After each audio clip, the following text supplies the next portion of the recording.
तुमच्या सर्वांचे स्वागत आहे। तर आज मी आलो आहे ठाणे येथे मालवणी बाजार भरला आहे। तर इथे माझ्या काकांचं शॉप आहे भगवती मसाले म्हणून। तर काकी कशा आहात? तर भगवती मसाल्याबद्दल काय बोलाल तुम्ही? भगवती मसाले म्हणजे आम्ही डोंबिवली कोपर रेल्वे स्टेशनजवळ शॉप आहे आमचा। इथे एक्झिबिशनला बिझनेस लावला आहे। इथे आपण स्वतः सगळे मसाले घरगुती बनवतो।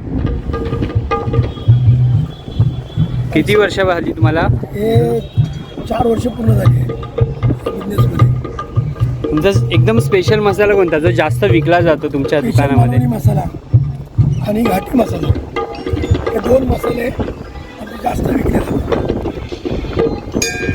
लोकांचा फीडबॅक काय, रिव्ह्यू? म्हणजे जो माणूस स्पेशल मालवणी मसाला घेतो तो कधी परत मागवतोच। कुरिअरने म्हणा, आता घरपोच डिलिव्हरी आता येऊन शॉपमध्ये घेऊन जातो। आणि काय सांगाल तुम्ही मसाल्यांबद्दल आणि तुमच्या आजूबाजूचे ते दुसरे मसालेवाले आहेत आणि तुमच्यामध्ये म्हणजे काय असं स्पेशल आहे? स्पेशल मालवणी मसाला जो आहे तो मसाला इथे कोणाकडे मार्केटमध्ये मिळत नाही। माझा नुसता मालवणी मसाला आहे तो मसाला स्पेशल मालवणी मसाला मिळतो।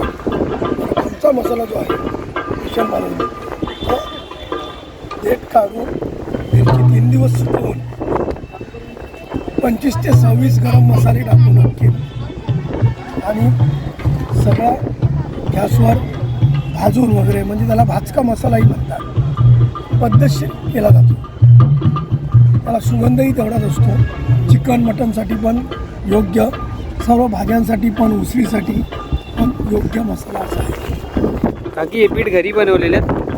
हे पीठ घरी बनवलं, पीठ भाजून भरडून त्याची पिठी बनवली, गरगंटीमध्ये आम्ही दळतो। आता वास सुद्धा एकदम सुंदर आहे पोळीत पिठाला। एकदम फ्रेश आहे। आणि वड्याच्या पिठामध्ये तर बरेच काय काय घातलेलं आहे त्याच्यामध्ये, गहू, ज्वारी, चणा डाळ, उडीद डाळ, जिरं वगैरे हे सगळं घालून कोंबडी वड्याचं पीठ बनवलं जातं। आणि घावणे पण विकता तुम्ही? घावण्याचं पीठ घावण्याचं पीठ अजून छोटं धुवून वगैरे घावण्याचं पीठ केलं जातं आमच्याकडे। तांदळा सगळा धुवूनच केलं जातं। वड्याचं पीठ पण तांदूळ धुवून केलं जातं, घावणे पीठ पण तांदूळ धुवून सुकवून नंतर केलं जातं। आणि हा तुमचा व्यवसाय वर्षभर असतो? म्हणजे कोणाला जर मदत हवी असेल, मसाले तुम्हाला जर मसाले हवे कधीही मिळू शकतो। पुण्यालाही मसाले जातात।